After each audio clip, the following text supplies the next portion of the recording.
Assalamualaikum warahmatullahi wabarakatuh. Perkenalkan, nama saya Octavia Nurmenda. Saya dari kelas 3B di 3 Keperawatan Universitas Sultan Ageng Tirtayasa. Di sini saya akan menjelaskan sedikit tentang diabetes mellitus.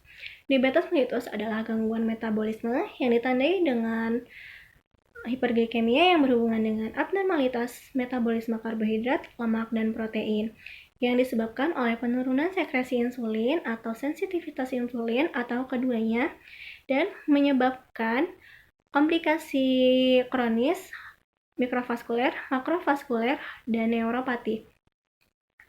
Dan etiologinya itu dibagi menjadi dua, pertama DM tipe 1 dan kedua DM tipe 2. DM tipe 1 itu diabetes yang tergantung insulin ditandai dengan penghancuran sel-sel pankreas yang disebabkan oleh yang pertama ada faktor genetik. Penderita tidak mewarisi diabetes tipe itu sendiri, tetapi mewarisi suatu predisposisi atau kecenderungan genetik ke arah terjadinya diabetes. Yang kedua ada faktor imunologi atau autoimun. Yang ketiga ada faktor lingkungan, di mana virus atau toksin tertentu dapat memicu proses autoimun yang menimbulkan destruksi beta. Yang kedua ada ADM tipe 2, yaitu disebabkan oleh kegagalan relatif sel beta dan resistensi insulin. Faktor resiko yang berhubungan dengan proses terjadinya diabetes tipe 2 yaitu usia, obesitas, dan riwayat keluarga. Hasil pemeriksaan glukosa darah 2 jam pasca pembedahan dibagi menjadi 3, yaitu kurang dari 140 mg per dl dikatakan normal. Jika 140 sampai 200 mg per dl itu dapat dikatakan toleransi glukosa terganggu, dan jika lebih dari 200 mg per dl itu dapat dikatakan diabetes. Selanjutnya manifestasi klinisnya, yaitu yang pertama, kadar glukosa puasa tidak normal. Yang kedua, hiperglikemia berat berakibat glukosuria yang akan menjadi diuresis osmotik yang meningkatkan produksi urin atau poliuria dan timbul rasa haus atau polidipsia. Rasa lapar yang meningkat atau polipagia atau BB menurun atau berkurang. Yang keempat ada lelah dan mengantuk. Yang kelima, gejala lain yang dikeluhkan yaitu gatal, kesemutan, mata kabur, impotensi, dan pruritus vulva.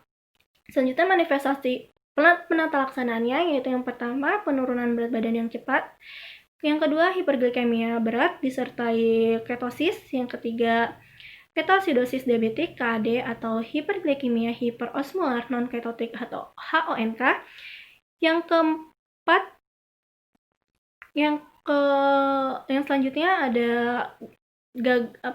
hiperglikemia dengan asidosis laktat. Yang kelima ada kegagalan dengan kombinasi OHO dosis optimal. Yang keenam ada stres berat atau infeksi sistemik, pembedahan besar IMA, dan stroke. Selanjutnya ada kehamilan dengan DM atau diabetes mellitus gestasional yang tidak stabil dengan perencanaan makan. Yang selanjutnya ada gangguan fungsi ginjal atau hati yang berat.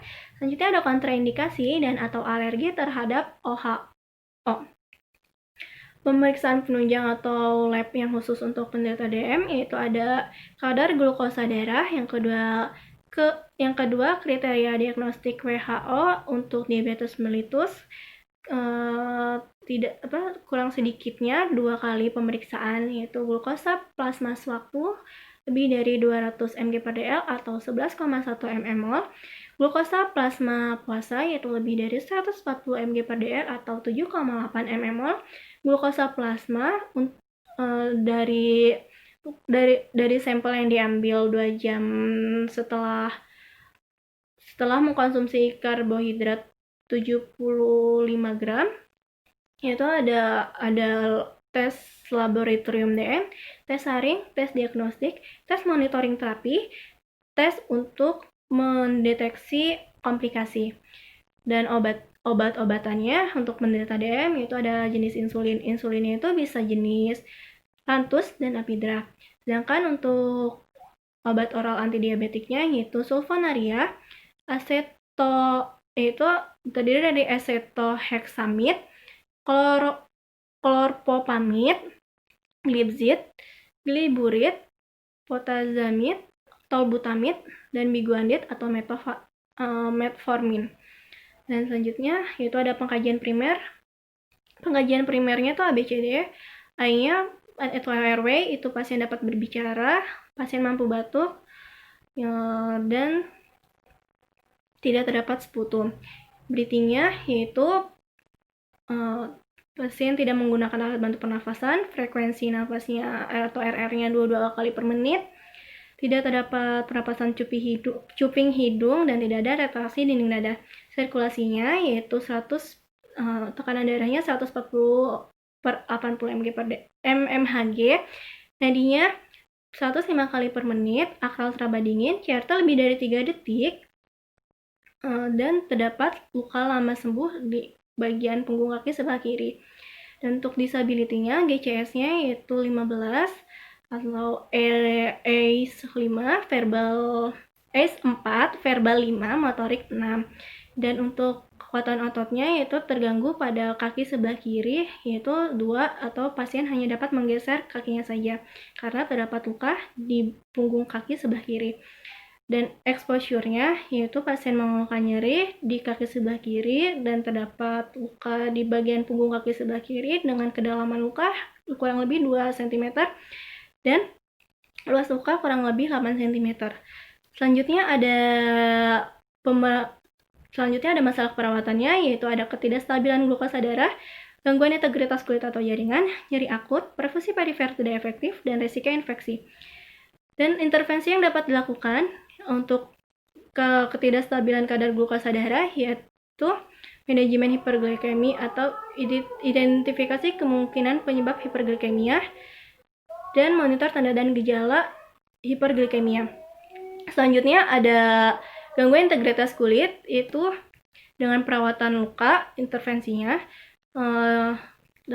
perawat dapat melakukan membersihkan luka dengan cairan NaCl, bersihkan jaringan nefrotik, berikan salep, pasang balutan sesuai jenis luka, dan pertahankan teknik steril.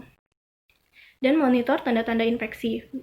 Selanjutnya ada nyeri akut, dengan intervensinya manajemen nyeri, yaitu dengan mengidentifikasi karakteristik, lokasi, dan durasi nyeri, dan identifikasi skala nyeri, dan identifikasi respon nyeri nonverbal.